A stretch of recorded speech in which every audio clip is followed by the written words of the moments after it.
give the best clap offering.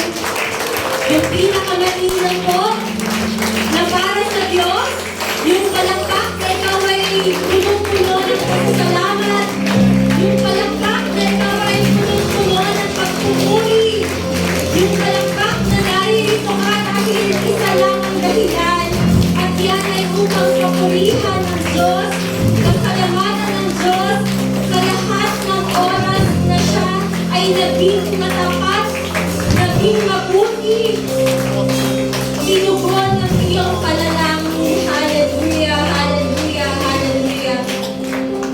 Hallelujah, hallelujah. Your love is constant, Lord. Hindi ka nagbabago. Ang pag-ibig mo, it's never failing. Hindi pumapalya. Hindi nawawala, hindi nauubos. Your grace that we don't deserve, Lord. Hindi po kami karapat-dapat, Panginoon, pero ang iyong mahabaging biyaya, araw-araw, tuwing umaga, every waking day of our lives, Lord, your grace is sufficient. It's made sufficient for all our weaknesses.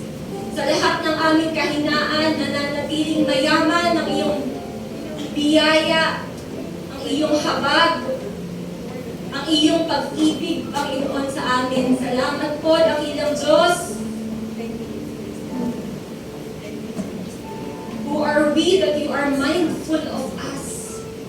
Sino ba kami, Panginoon? Sobra mo kaming minahal. Sobra po ang iyong pagpapala sa amin, Lord. Marami po kaming ginawa, sinabi, inisip, Lord, na hindi po naayon sa iyong kalooban. Kami po'y inyong pakalinisin ng inyong banal na dugo. Cleanse us, Lord. Purify our lives. Sanctify our lives, Lord. Cleanse us, forgive us, forgive these hands, Lord. Forgive our hearts.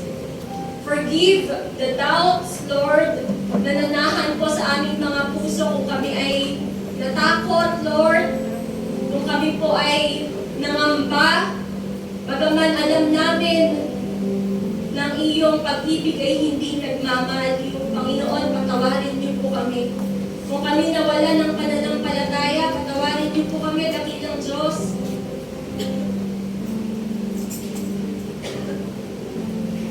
And at this moment, Lord, we are asking once again the Lord, Holy Spirit, to intervene in this service. We acknowledge, hindi po talaga namin kaya, Panginoon. We are not worthy, hindi dahil, Lord, wala po kaming kayang ipagmalaki sa inyo, Panginoong Jesus. Wala kaming alam, Lord, kulang ang aming kakayanan. We ask, Lord, we are humbly asking for the Lord, Holy Spirit, to pour out once again your presence in the four corners of this church. Pour out your presence. Nakita mo, Panginoon, ang expectant heart ng mga taong umakyat dito sa 4th floor. Nakita mo, Panginoon, ang kagustuhan nila na ikaw ay mapakinggan, na ikaw ay mangusap sa amin, Panginoon, that you mediate in our lives, O God. Honor our sacrifices, Lord. Honor, Lord, kung paano po kami pumunta dito. Bagaman, Lord, may mga dalahin po. Yung iba, may mga bitbitin, Lord, may bigat. But we are here, Lord. We want to experience you. We want to hear from you. We want to listen, Lord. We want to open our hearts to you. We want, Lord, that you reveal yourselves to us once again. We want to receive your anointing, Lord.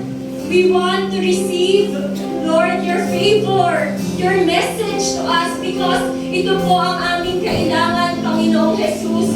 Kailangan ka namin yan ng katotohanan. We declare, Lord, the victory of this service. Ikaw ang mapapurihan, ikaw ang maitaas, Panginoong Jesus. Sa iyo ang pinakamataas na papuri, pasasalamat, pagsamba sa pangalan ni Jesus. Amen, amen. Praise God. Praise the Lord. Kaya tayo po lahat ay makakaupo na. Yan, at tayo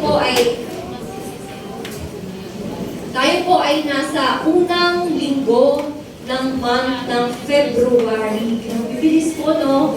Akalain niyo po yun, natapos na natin ang January. Ang dami po ang nangyari for the month of January. Tama po ba? Dami po, biro nyo, tayo po ay parang kaka-celebrate lang natin ng Happy New Year ng February. And nag-21 nights of prayer and fasting po tayo. No? Ilang linggo ba ang January? 5 yata, 5 linggo. Napakahaba kasi January 1 to 31. Napakarami pong nangyari ng January, but God's grace, no, ang mayamang presensya at habag po ng Panginoon ang dahilan kung bakit nandito ka ngayon, February 2, no? February 2.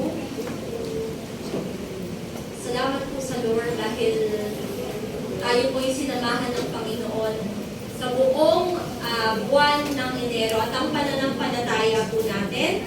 Tayo po ay sasamahan ng Diyos, hindi lamang sa February, but until po ng buong 2025. Amen po. Yun po. So, ang atin po, ang totoo po, yun po ang nanay. Ayan po. So, sa February po, mga kapatid, ang atin pong theme, of course, it's Love Month. Yan. Ang atin pong theme for the month of February is Christ's love is the answer. Wow! Building stronger relationships. Wow, napapanahon po ito po. No, Christ's love, ang pag-ibig pala ng ating Panginoong Jesus ang kasagutan. Amen po. So, ready na po ba tayong lahat ay makinig? Amen. Praise God. Simulan na po natin. Basahin po natin ang Psalm chapter 23. Ito po ay 6 lamang po na verses. So, simulan po natin. Psalm chapter 23 in verse 1, the Lord is my shepherd. I lack nothing. In verse 2, He makes me lie down in green pastures. He leads me beside quiet waters. In verse 3 po, He refreshes my soul. He guides me along the right paths of His name's sake. Well, in verse 4, even though I walk through the darkest valley, I will fear no evil, for you are with me. Your rod, your staff, they comfort me. In verse 5, you prepare a table before me in the presence of my enemies. You anoint my head with oil, my cup overflows. At sa last verse po, verse 6 po, sabay-sabay po tayo, this is our declaration. In verse 6, 1 to 3, surely your goodness and love will follow me all the days of my life, and I will dwell in the house of the Lord forever. Pwede po ba natin palakpakan ang ating Panginoon? Hallelujah. Kabutihan, pag-ibig mo sa akin, di magkukulang, Panginoon. Siyang makakasama ko habang ako ay nabubuhay all the days of my life. At magpakailanman sa bahay ni Yahweh, ako'y mananahan. Balikan po natin yung verse 5 lamang po. You prepare a table before me in the presence of my enemies. You anoint my head with oil. My cup overflows. Ito po ay nasulat thousands of years ago. So how does po in our lives today? Paano ba nito naaapektuhan yung buhay po natin ngayon? No po, pinahiran nyo ng tamis ang aking ulo at hindi nauubusan ng laman ng aking inuman. Tagalog po, no? Sino po dito ang na-anoint nung Sunday? Nung Sunday po. Sino po ang hindi na-anoint pa? Nung wala po nung Sunday. Sayang! No. So, sabi po dito, what does it mean to be anointed? Ano bang ibig sabihin kapag, nagka-anointing doon? Alam mo, na-anoint kami doon. No, ano bang ibig sabihin kapag ikaw ay na-anoint? No? Anointed by God is internal. No, when God's Holy Spirit gives you insight, yung wisdom po natin, no, yung ability natin, yung nagkakaroon tayo ng talent, ng kakayanan, stamina, yung strength po natin, kalakasan, authority, or protection that you don't normally have in order to do a job that He has chosen you to do. No, binibigyan ka niya ng kalakasan, ng abilidad, ng talento, otoridad. Yung panalangin mo ay punong-puno ng otoridad, punong-puno ng kapangyarihan, proteksyon, no, para gawin ang isang bagay na kalooban sa iyo ng Panginoon. Diba? That is something internal. When you have been anointed by people, so last week po, di ba po, nag-anoint si Pastor and some of the CFPs, no? External naman po ito. When someone prayerfully apply some oil to your skin as an outward sign of what God is doing to you. No, yung pag-aanoint po sa atin, ating pastor and ng some of our leaders ay ito po ay isang outward symbol. No, outward symbol, katulad po ng communion, di ba? It's a symbol.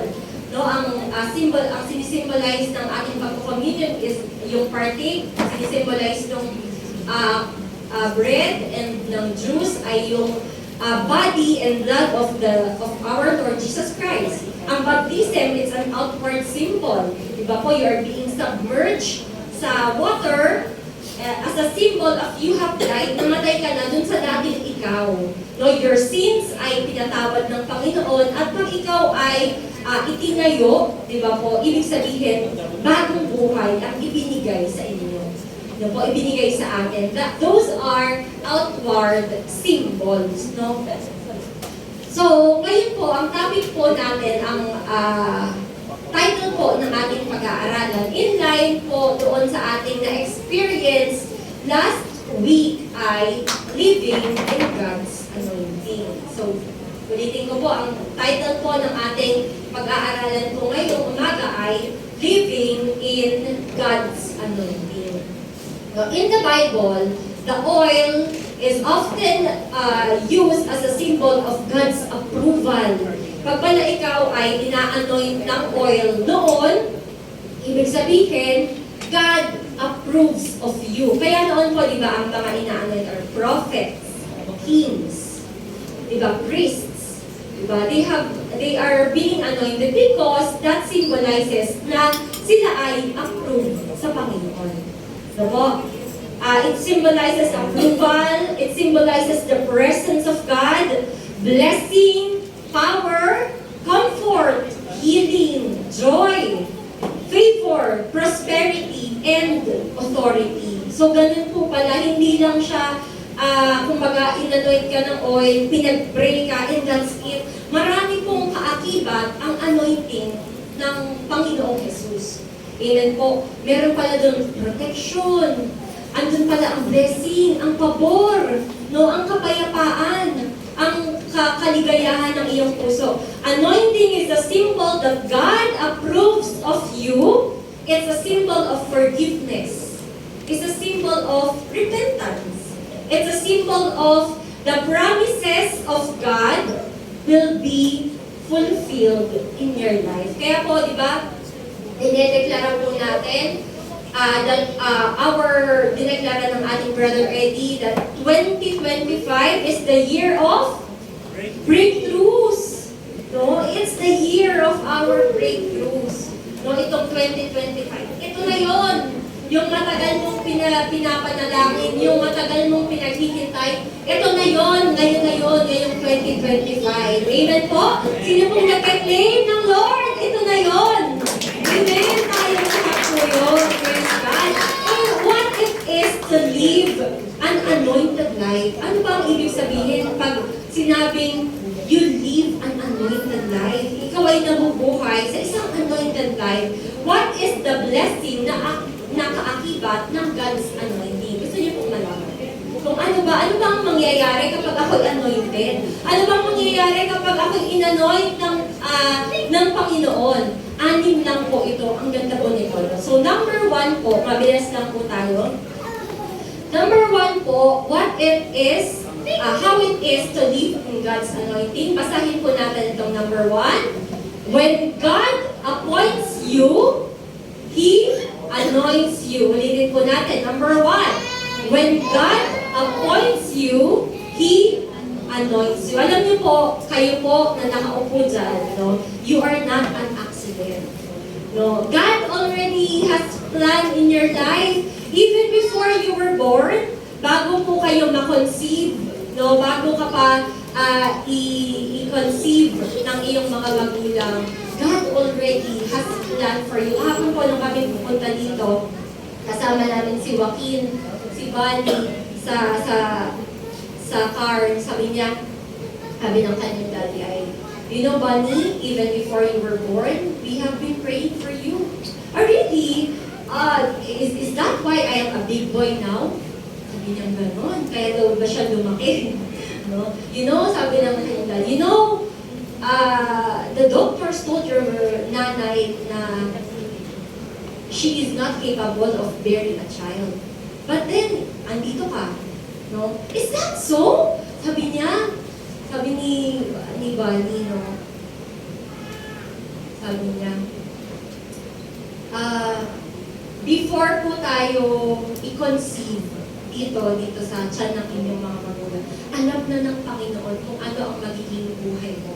Eh, pwede ka nga maging Chinese, pwede ka, inisip ko, no, baka dapat, baka pwede ito, may posibilidad, ito dapat naging Chinese, ito dapat, pero hindi, naging Pilipino ka.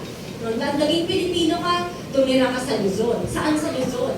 Sa Pasay. Saan sa Pasay? Sa Malibay, Marikaban. Di ba po, kumbaga, yung plano ng Panginoong Diyos sa iyong buhay, planchado na. No, planchado na ng Panginoon. God already designed your life bago ka pa ipanganak. You have a calling, ang tawag po doon. Yung pagde-design ng Panginoon sa ating buhay, yan ay calling. You may be called to be a teacher. Pwede kang tinawag ka ng Panginoon para ikaw ay maging teacher. You may be called to be a nurse, a doctor, diba? A taxi driver, a businessman. Diba po? You may be called to be a father, a mother, a leader, no, a politician, a musician. Diba? Iba-iba ang calling ng binigay po sa atin ng Panginoon. Kaya wala pong makakapagsabi, walang pwedeng magsabi na, hindi ko nga alam kung para sa anak ko eh. Everybody has a calling in their life. No? But some people ay unsatisfied. Some people ay unfulfilled. O hindi sila nakukontento. Some people, they are unhappy. Hindi sila masaya. Alam niyo po kung bakit? Kasi taliwas doon sa gusto ng Panginoon ang kanilang pinatahak na landas. No po? When you go your own way, when you live your life alone, you will end up unsatisfied. You will end up unhappy. Kaya po, marami yung iniisip natin na, sabi, pagka nakita mo sa news na itong taon ito ay punong-puno ng salapi, punong-puno ng kayamanan, punong-puno ng fame, maisip mo, sana all, siguro wala itong kaproblema. Pag ginusto niyang pumunta sa ibang bansa para magbakasyon, madali lang, din niya na kailangan pag-ipunan kasi mayaman siya. But these people, malalaman natin na they end up taking up their life. Kasi hindi pa lang talaga sila masaya. Because hindi yon ang tinatahak nila yung buhay na hindi yun ang gusto ng Panginoon sa kanila. The only thing that would make us satisfied, yung isang bagay po na magkakaroon tayo ng kapanatagan sa puso natin, no, yung makakatulog ka ng mahimbing sa gabi, masaya ka, maligaya ka, may kakayapaan ka, fulfilled ka, no po, is when you know, kapag alam mo na you are doing the will of God in your life. No, kapag alam mo na nagagawa mo ang gusto ng Panginoon sa buhay mo, magkakaroon ka ng kapayapaan, kakontentuhan.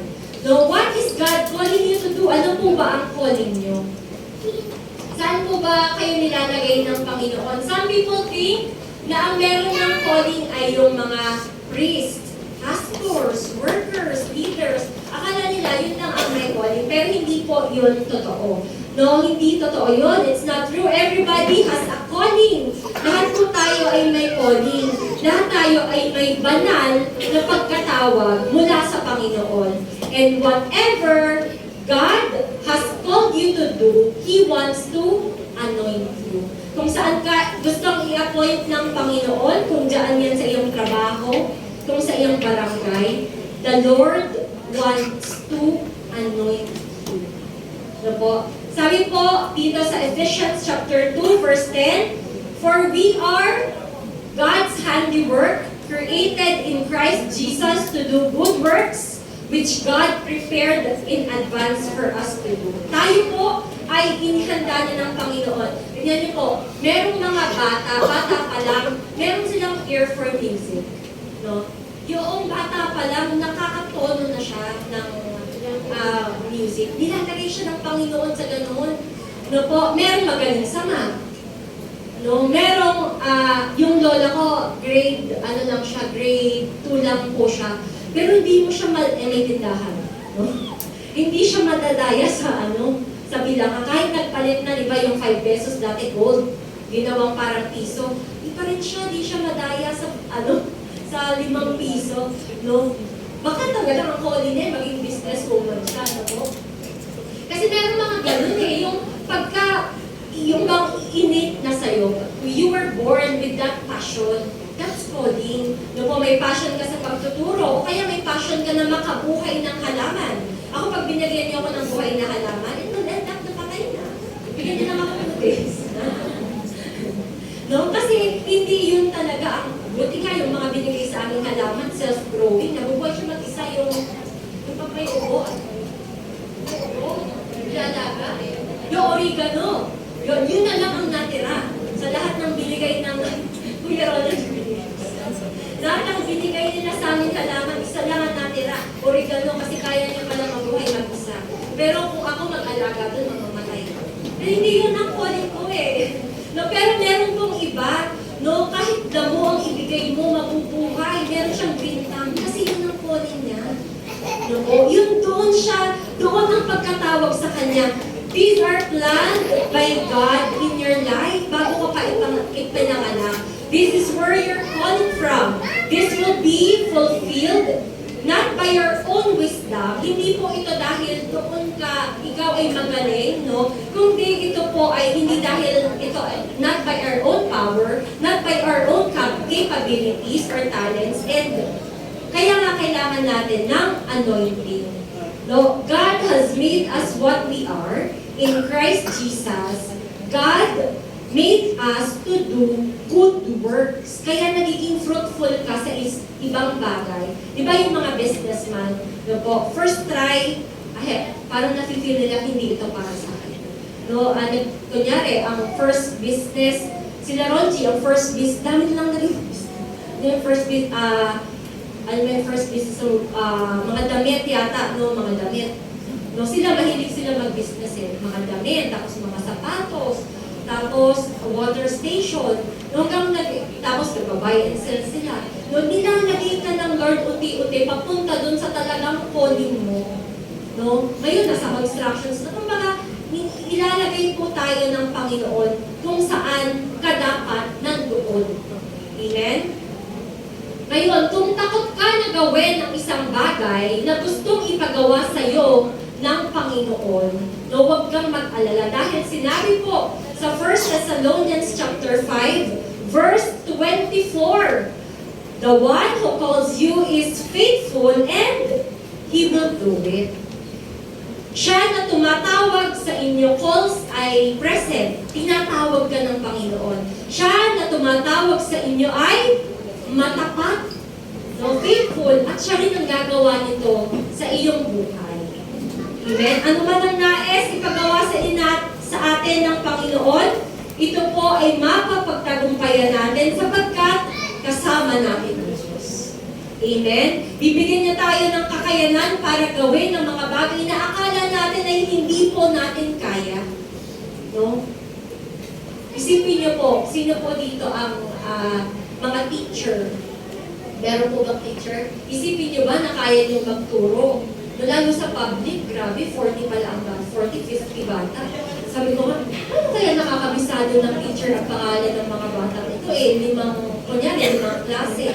So 50, 250 bata, kakabisado yung isa-isa yung pangalan. Doon pa lang, imposible na eh.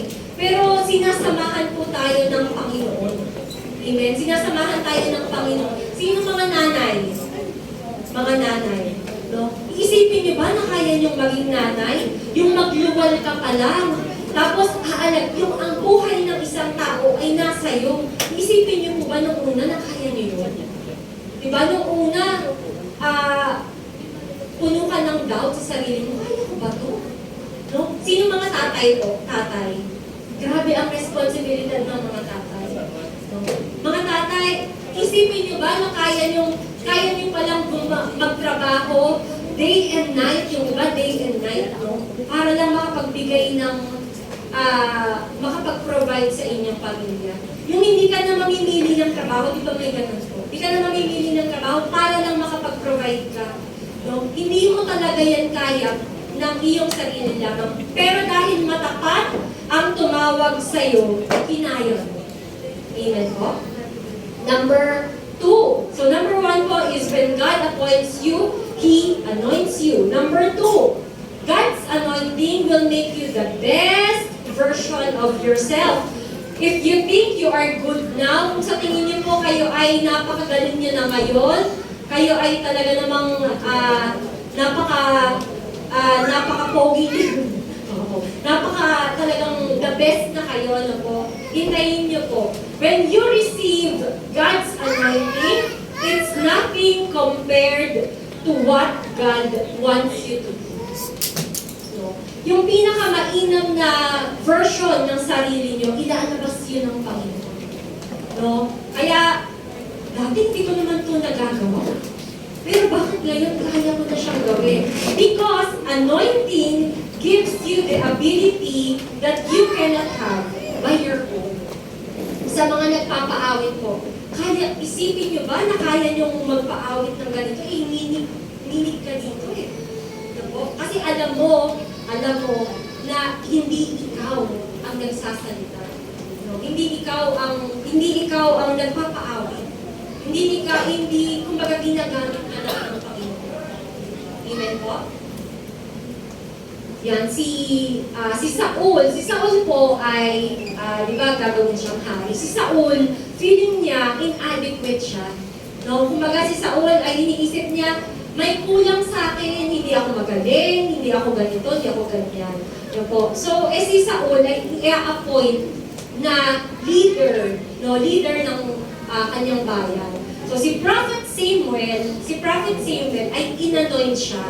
So in 1 Samuel chapter 10, verse 1, Samuel took a jar of olive oil and poured it on Saul's head. He kissed Saul and said, "The Lord has appointed you to lead His people." At ano po ang nangyari? In verse 6, then the Spirit of the Lord will rush upon you with power. You will prophesy with these prophets, and you will be changed into a different man. Iibahin, papaguhin ka ng Panginoon. No po? You will be more competent. You will be more confident, more calm, because you receive the anointing of God. Pag ikaw ay takot, pag ikaw ay worried, ikaw ikaw ay anxious, no po, ibig sabihin, at that moment, you don't have the anointing of God. No, in verse 7 po, ito ay, naalala ko ito, no, nung ako ay mag-a-apply ng isang promotion, kasi sa company namin before, ano siya eh, kapag gusto mong ma-promote, a-applyan mo siya. So kapag in-applyan mo siya, marami rin gustong mag-apply, of course. Kaya ako po na medyo bago-bago ako, mga 3 years. Ang mga kasabayan ko mag-apply, 9, 12 years. Ano po? Ito, pre-niche ni Pastor, bago, ano pa lang po ako. No? Sabi po sa verse 7, after these signs happen, do whatever you find to do, because God will help you. When you know that God's anointing is in your life, do whatever your heart finds you to do. Pag alam mong kasama mo ang Diyos, gawin mo ang kailangan mong gawin. Yung nilalagay ng Diyos sa puso mo, gawin mo. No, dahil matapat ang Diyos, tutulungan ka niya. Amen po? Amen? Sige, palakpakan po natin ang Panginoon. Number 3 po, God's anointing makes difficult task easier. Sino po dito ang nahihirapan? Ay, wala na yan. Uli naman ko. Yung nahihirapan na sa buhay na, kumbaga napapagod, meron nilalagay ang Panginoon na ang hirap. No po? Well, ang anointing po ng Panginoon ay magpapadali ng kailangan mong gawin.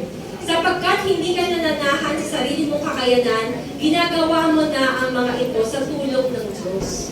Amen? Not by your power, but by the power of God.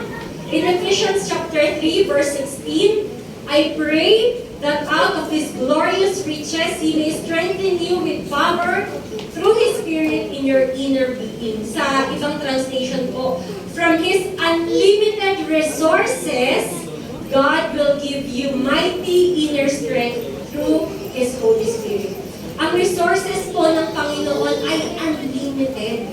Tayo kasi, yung ating resources, yung talento natin, yung kakayanan natin, ang lahat po ng ito ay limitado. Diba? And if we have God anointing in our life, ilalagay niya po sa atin ang mga bagay na hindi natin alam na kaya po natin. Na hindi natin alam na may ganito pala kung kakayanan. Kaya ko pala ito. Diba? Anointed life versus unanointed life. Ano ang kaibahan ng anointed life versus unanointed life? Kapag ikaw ay anointed, di ba po, you can handle things better. Kaya mong gawin ang mga bagay na akala mo hindi mo kaya. Mas tumatagal ka, mas malayo ang nararating mo. Pero kapag ikaw ay unanointed, you are living in unanointed life, lagi kang pagod.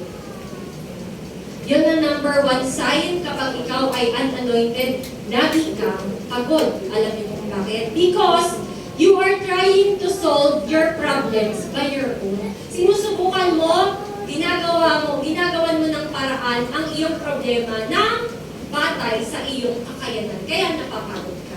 Makapagod po kahit nga wala kang ginagawa, umupo ka lang dyan. Isa-isahin mo yung problema mo kung pagod ka. Isang oras lang pagod ka. Kaya mabubuhalin ka na dyan, talagang exhausted ka. You will end up tired, exhausted. Kapag inisip mo ng inisip yung mga bagay na nahihirapan ka. But when you receive the anointing of God, ipagkakatiwala mo sa Panginoon ang kailangan niyang gawin sa buhay mo, hindi mo na kailangan na ikaw ang magpagod. Po. Huwag mong gawin, don't figure out things by your own. Don't do things by your own. Po, mapapagod po tayo kasi ang kakayanan natin ay limitado lang. Po. Philippians 4 verse 13, ito ay isa sa mga pinaka-famous na verse. I can do all this through Him who gives me strength. No? I can do everything with the help of Christ who give me the strength that I need. No? If you are trying to do things your way, kapag ginagawa mo ang mga bagay sa iyong sariling pamamaraan, mapapagod ka. Mapapagod ka, magagalit ka pa sa Diyos. Mapapagod ka nang umakyat dito sa 4th floor. Manglalamig ka na. Bakit? Kasi hindi mo pinagkatiwala sa Diyos. Una pa lang sinasabi na sa iyo ng Diyos, come to me and I will give you rest. All you who are heavily laden, heavily burdened. May invitation na ang Panginoon po magpa-invite. Amen po? Are you trying to live your life based on your adrenaline or based on the anointing of God? Saan nakabase ang pagmamanage mo ng buhay mo? Alam mo yung adrenaline rush, biglang kaya mo, kunyari, biglang may sunog, biglang kaya mo bumuhat ng ref. No, yung adrenaline rush yun. Biglang kaya mong takbuhin, pamula dito hanggang doon 2 seconds, adrenaline rush yun. Pero pagkatapos nun, pagod ka. Kasi binuhos mo eh. But if you are resting in the anointing of God, there's nothing to worry, my dear brothers and sisters.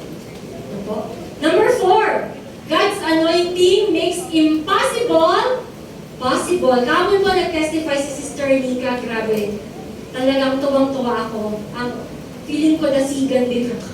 No, tuwang-tuwa ako dahil sabi niya, hindi na sayang yung 21 nights na umaakyat kami ng 4 na anak ko. Di pa sila nag-dinner pagkatapos na lang. Hindi sila nakakaluto eh, kasi 7 yun eh. 6:30 ang dito na sila. Nag-testify si Sister Nika na pinagaling siya ng Panginoon. Pwede po ba natin palakpakan ng Panginoon? That's impossible. Imposible.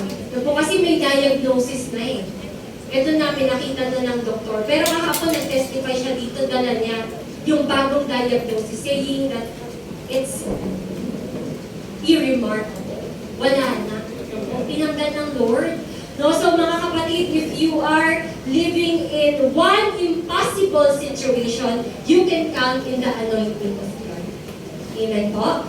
Sa Luke chapter 18, verse 27, alam na natin to, sumagot si Jesus, kung anong imposible sa tao, imposible sa Diyos. Amen? Ephesians 3, verse 20, now to Him who is able to do immeasurably more than all we ask or imagine according to His power that is at work within us. Dream big. Isipin po natin ngayon, mga kapatid, isipin natin kung ano ang gusto mong gawin ng Panginoon sa buhay mo.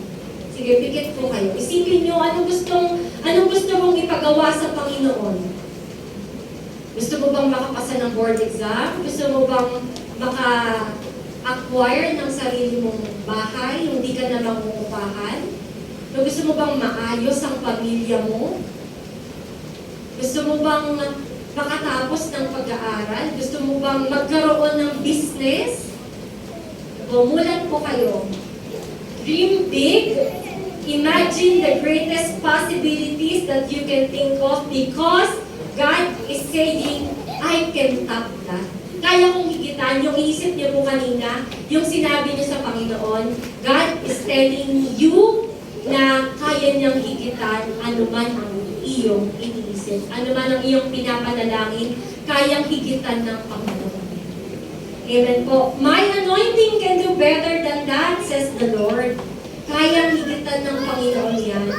Amen? Yung pinapanalangin natin na restoration ng ating pamilya, pag-aayos ng Panginoon sa ating pamilya, yung salvation ng ating pamilya, yung para sa pag-aaral natin, pag-aaral ng mga anak natin, di ba po, expansion ng inyong business, promotion sa trabaho. God is saying that He can top that. Kaya niyang higitan. No, yung imposible na sinabi ng doktor, kayang pasinungalingan ng Diyos, even science. Even science. Amen? Number 5. So, dalawa na lang po ito. Number 5 po, God anoints our lives to bless other people. No po? God blesses you para, hindi lang para you feel good. No po? God blesses you so that you could bless other people also. No po? Pero hindi lang po ito sa material na bagay. No po? In Isaiah chapter 61, verse 1, sabi, the Spirit of the Lord is in me, ibig sabihin na anointing of the Lord is upon me. Because the Lord has anointed me to bring good news to the suffering and afflicted. He sent me to comfort the brokenhearted. He has sent me to comfort the brokenhearted, to announce liberty to the captives, and to open the eyes of the blind. Kahit alam niyo po, kahit tayo may mga sariling pinagdadaanan, no po, how amazing the Lord is that we can still give comfort to other people. No? Minsan, mahihiya yung tao na kinocomfort na, hindi, okay lang, wag mo na akong alalahanin, alam ko may pinagdadaanan. Pero hindi nilalagay pa rin ng Lord sa puso mo na ipanalangin mo itong taong to.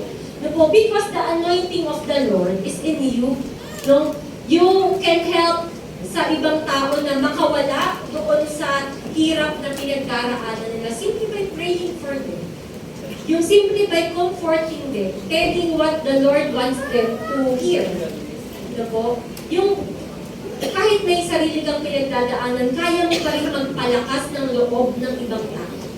Kaya mo pa rin manalangin ng healing sa ibang tao, yung pala ikaw din may pinagdadaanan. That's the anointing of God. Amen. In verse 2 and 3, He has sent me to tell those who mourn that the time of God's favor to them has come, and the day of His wrath to their enemies. Mourn, ang ibig sabihin po ay, ikaw ay nag-grieve, nagluluksa. To all those who mourn in Israel, He will give beauty for ashes, joy instead of mourning. So kaya yung kanta na, you have turned my mourning into dancing, yung mourning po doon ay M-O-U-R. Ibig sabihin yun ay pagluluksa, grieve. Yung sakit ng puso mo. No? You have turned my mourning, yung kahit ikaw ay dying, hurting inside, kaya mo pa rin magpuri sa Panginoon. Diba? Kaya mo pa rin itaas ang kamay mo sa Panginoon. Kaya mo pa nga magpalakas ng kapwa mo eh. Joy instead of mourning, praise instead of heaviness. For God has planted them like strong and graceful oaks for His own glory. God, makinig po kayo dito na, God is interested, napakabuti po ng Panginoon. God is interested in your heartache. God is interested in your pain.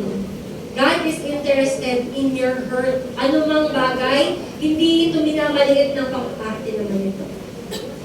Hindi minamaliit ng Panginoon. Hindi ini-invalidate ng Panginoon ang nararamdaman mo kapatid. Kung ikaw ay nasasaktan, kung ikaw ay nahihirapan, kung ikaw ay nalulungkot, po, gusto ng Diyos na tanggalin yan at ilipat yan, tanggalin yan, isuko mo yan, at ibigay mo yan sa Panginoon. Gusto ng Panginoon makatulog ka ng maayos sa gabi. Gusto ng Panginoon na ikaw ay magkaroon ng kapahingahan, ng kapayapaan. Gusto ng Panginoon tanggalin yung mabigat na nakadagan dyan sa puso mo. Palitan kaya, you have turned my mourning into dancing. Palitan yan ng pagpupuri. Diba po? Yung praise instead of heaviness, pagpupuri, hindi kabigatan. Diba po? Tatanggalin po ng Panginoon ang kabigatan na nararanasan po natin. Number 6, last na po ito. For every new challenge, we need fresh anointing. Sa bawat panibagong pagsubok ng buhay natin, we need fresh anointing. Hindi pwede na yung inanoint ako ng Lord noong 1978. Ako po, inanoint ako ng Lord noong 1992. Inanoint ako ng Lord last Sunday, nasa akin pa rin ang anointing. Hindi po, mga kapatid. Alam niyo po kung bakit? People lose the, di ba, meron po kayong na anointed magpaawit, anointed magturo, anointed ganito, but nawawala sila. So, people may lose anointing. They can lose anointing because sometimes they take it for granted. No, yung iniisip-isip lang nila, lagi andyan lang naman ang ministry. mababalikan ko yan anytime. Ano po? By not spending time to God alone every day. Kaya ang prayer, di ba po? Give us this day our daily bread. Nabasa niyo po ba na give us this day our monthly bread? Our weekly bread? No, hindi siya monthly, hindi siya weekly. Every day, kailangan po namin humingi sa Panginoon. Amen? Kasi for every new challenge, we need fresh anointing. Kaya hindi pwede na sa isang araw, hindi mo makakausap ang Panginoon. Hindi weekly ang pag-iis sa Panginoon. Kaya lawan. Ano po? Walang ganun, kapatid. Daily. Ano po? Kaya pag hindi ka nakakausap sa Panginoon sa isang araw, kapatid, hinahanap ka ng Panginoon.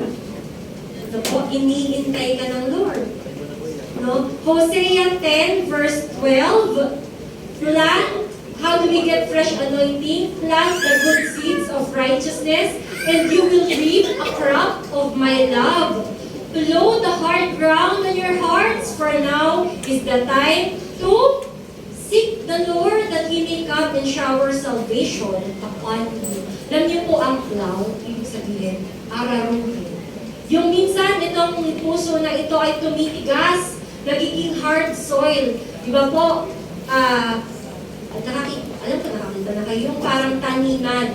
Taniman, kahit yan ay January, February yan ay parang gitak-gitak. Kasi walang nag-aararo. Pero kailangan bungkalin para yan ay lumambot. Ararohin, bungkalin. Sabi ni Pastor Joey, ipabungkal mo sa Panginoon ang puso mo. No, kailan mo ba huling in-expose sa Lord ang puso mo? Pero ito po, sometimes, kapag sobrang tigas na ng puso mo, yung talagang hindi na kaya ng araro, hindi na kaya ng flow, God sends storm.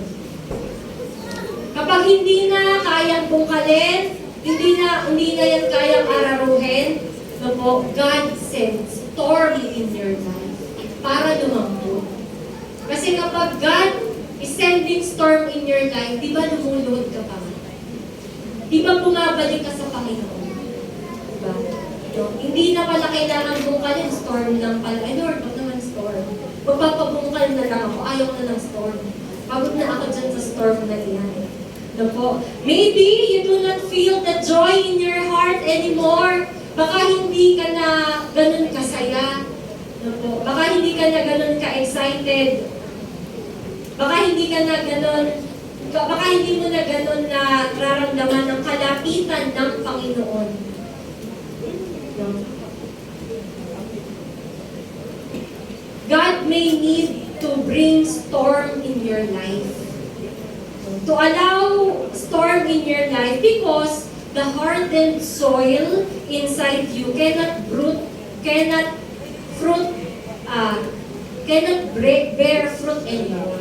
Yung sa tigas ng puso mo ay hindi ka na nabubuhay, hindi ka na nagagamit ng Panginoon, hindi ka na masaya, hindi mo na nga nararamdaman ng Panginoon.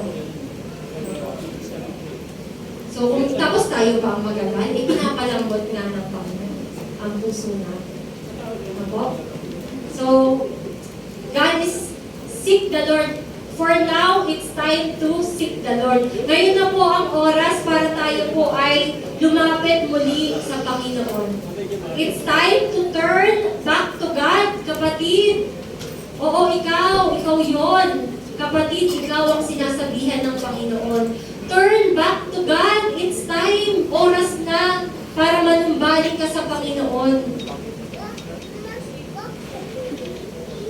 Kung wala kang anointing at kung first time mo makaka-receive ng anointing, po, paano mo ba ito makukuha?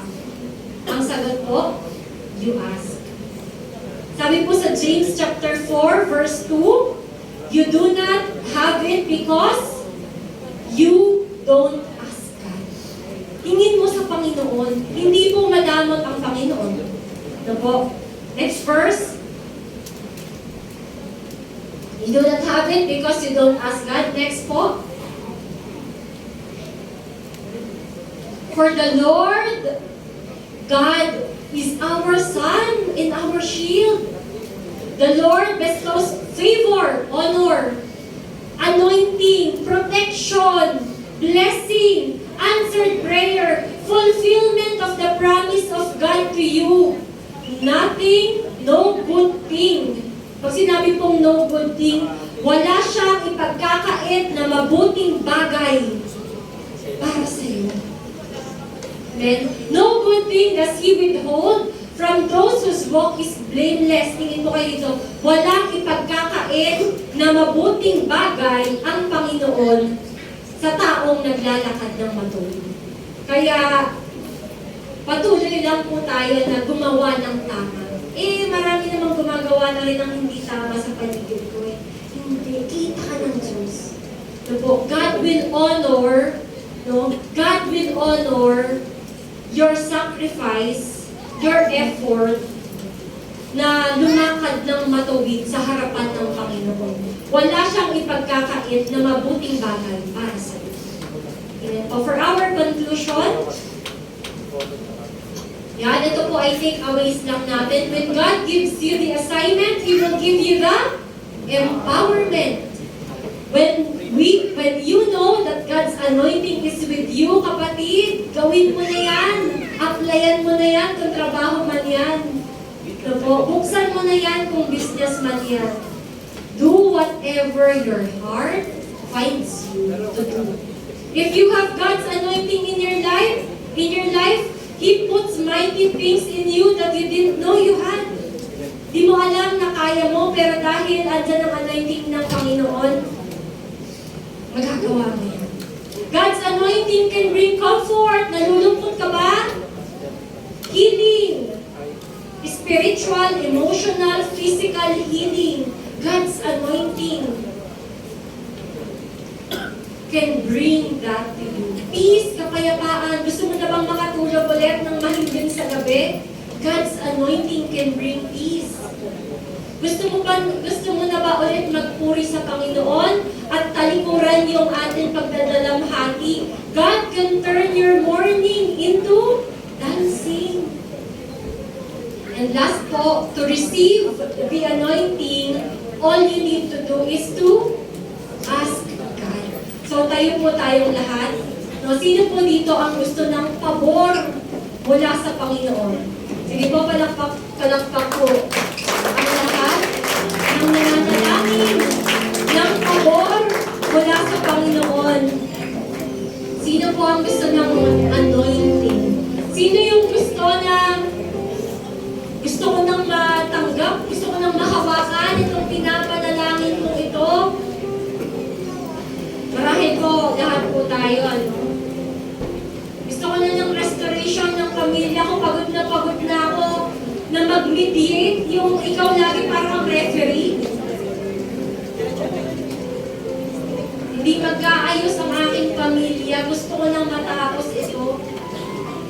Gusto ko nang ma-receive, gusto ko nang matanggap yung kapatawaran na nanggagaling sa Panginoon. Ang tagal ko na itong binibitbit. Gusto ko nang makalaya sa kalungkutan. Gusto ko nang makalaya sa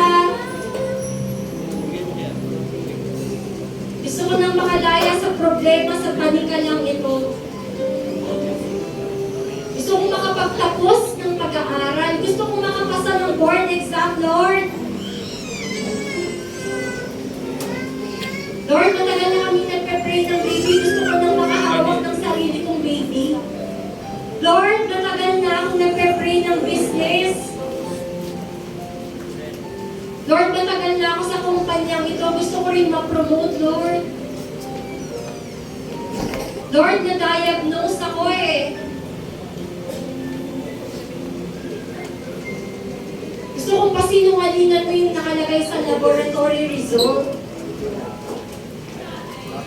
My dear brothers and sisters, uulitin ko po, no good thing does He withhold from those whose walk is blameless.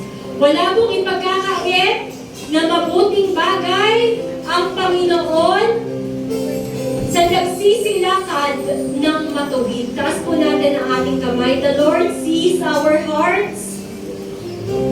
The Lord sees. Nakikita ng Panginoon ang kagustuhan mo na lumapit sa Kanya. Sabi, hindi mo na natatanggap sapagkat hindi mo tinatanong, hindi mo hinihingi sa Panginoon. You do not have it because you don't ask God. Right now, my dear brothers and sisters, ask God. Right now, hingin mo sa Panginoon, Lord, ayoko nang maging malungkot. Lord, gusto ko lang magkaroon ng kapayapaan. Panginoon, ang tagal ko nang hinihintay ang aking ipinapanalangin. I am asking, Lord, hinihingi ko po, Panginoon. I'm asking for your anointing. Hallelujah. Let's raise our hands to God as we sing this song. God is here. Hinihintay ka lang ng Panginoon. Yes, for your anointing to come down.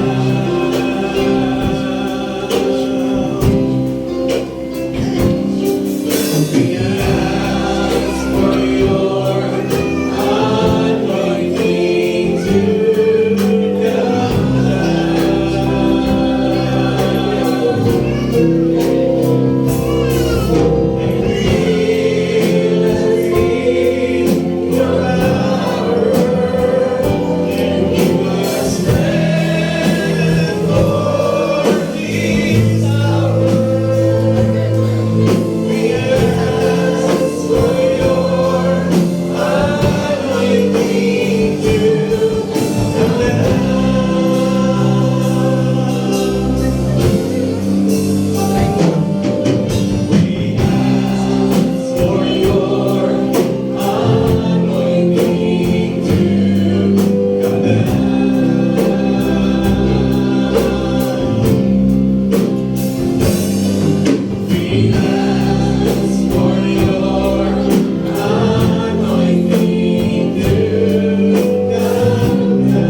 hidden sins from Him. But because God is good, He is giving us the opportunity to be forgiven and to repent. God says if we confess our sins to Him,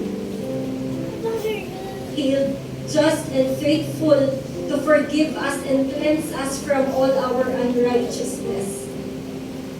The only thing na makakapag-separate po sa atin sa Diyos ay ang ating kasalanan. Right now, let us confess. Let us confess our sins to God. God will not judge us. Mabuti po ang Diyos. Mabuti po ang Diyos. At hindi siya tumitingin kung gaano kalaki ang kasalanan mo, kapatid. Ang tinitignan ng Diyos ay ang puso mo. Ang puso mong handang magtapat sa Kanya. Ang puso mo na handang magpalinis sa Kanya. Let's tell God. Sabihin po natin, kapatid, let's confess to God all the sins, mga kasalanang tinago po natin sa Panginoon, mga kasalanang natakot ka dahil baka tignan ka ng tao, pero sa Diyos, ang Diyos hindi tumitingin, kapatid. Ang gusto lang ng Diyos ay makita na ikaw ay nagsisisi sa iyong kasalanan.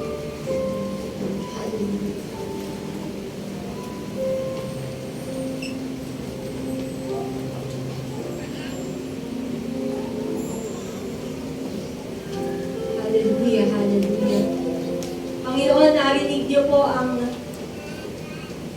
aking mga kapatid. We know, Lord, that you are faithful. Sinabi mo yan, Panginoon. You are faithful, matapat ka. You are just to forgive us. Kami patatawarin mo, Panginoon. And right now, we know, Lord, that you have opened. Binuksan mo, Panginoon, binubuksan mo ang bintana ng kalangitan upang kami malayang makapagsabi sa iyo, Panginoon, ano man ang aming hinihiling, ito'y pagkakaloob mo. No good thing will you withhold from those whose walk is blameless. You are our sun. You are our shield. You are our protector, our mighty fortress, our stronghold, our deliverer. You will deliver us, Lord. Our prayer, panalangin po namin, Panginoon, Lord, yung aming pong mga ipinapanalangin, Panginoon, as we claim that this year is the year of our breakthroughs, Lord. That's our claim. Yan po ang aming claim, Lord. Tunay ang iyong salita, tunay ang iyong pangako, at ito po ang aming tinatanggap. Niyayakap namin, Panginoon, ang pangako mo, Lord, na ito na po, Panginoon, ang oras na hinihintay namin upang makamtan po namin ang aming matagal na ipinapanalangin sa iyo, Panginoon.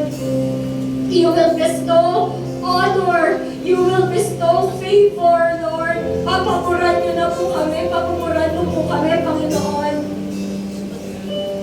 You will answer, Lord, our long-standing prayer. Ito po, Panginoon, ang oras na iniintay po namin, Lord. Tutugunin mo, Panginoon, ang aming pong ipinapanalangin, Panginoon. If it's your will, O God, nothing, Lord, wala pong kahit na ano ang makakahadlang upang matanggap po namin ang aming ipinapanalangin sa iyo, Panginoon. Matapat kang Diyos. Malaki kang Diyos. Mabuti kang Diyos. Wala kang ipagkakait na mabuting bagay po sa amin, Panginoon. Nakikita mo, Panginoon, ang aming pagtitiwala sa iyo. Nakikita mo, Panginoon, ang aming pananampalataya sa iyo. Wala kaming ibang inaasahan. Nakita mo yan, Lord. Nakita mo, Lord. Wala po kaming ibang inaasahan. You see, Lord. Nakikita mo ang aming pananampalataya, ang aming pananalangin sa iyo. We are surrendering our hearts to you, Lord. Lahat po ng mayroon kami, Panginoon, ay binibigay na namin sa inyo, Panginoon. Hindi na po kami mabubuhay, Lord. Hindi na kami mabubuhay ng gamit ang aming kalakasan. Hindi kami mananahan sa aming sariling kakayanan, sariling karunungan, sariling kalakasan ng aming kabilidad. Sapagkat all these are limited. Ang katotohanan, Panginoon, ay hindi po namin kaya. Pero kami nagtitiwala sa isang mabuting Diyos, sa mabuting Diyos na makailang beses na nagpatunay, pinatunayan sa amin na ikaw ay gumagawa ng himala. Na sa'yo walang imposible. Ikaw, Panginoong Jesus, sa'yo, sa pangalan mo, Panginoon, there is healing, there is freedom. In your name, there is hope. In your name, there is deliverance. In your name, there is fulfillment of long-standing prayer. In your name, there is nothing too hard. Lord, pinatunayan mo yan sa amin nakailang beses. Hinihingi po namin, Panginoon, na minsan pa, Panginoon, ipakita mo muli sa amin ang iyong kalakihan. Ipakita mo muli sa amin ang iyong kabutihan, Lord. We are asking once again. We are asking, hinihingi po namin, Panginoon. We are asking for your favor, Lord. Salamat, Panginoong Jesus, napakabuti niyo po sa amin. And whatever, Lord, ang ipinanalangin ng aking mga kapatid na naririto, I know that you have granted them already in the name of Jesus. In the name of Jesus. Salamat po, hindi maagaw ng kaaway ang pananampalatayang inilagay mo sa aming mga puso. Ano man, bagyo ang aming pagdaanan, asahan mo, Panginoong Jesus, na kami sa iyo na, Panginoon. Aming pamilya ay sa iyo na. Salamat po, dakilang Diyos, sa inyo po ang pinakamataas na papuri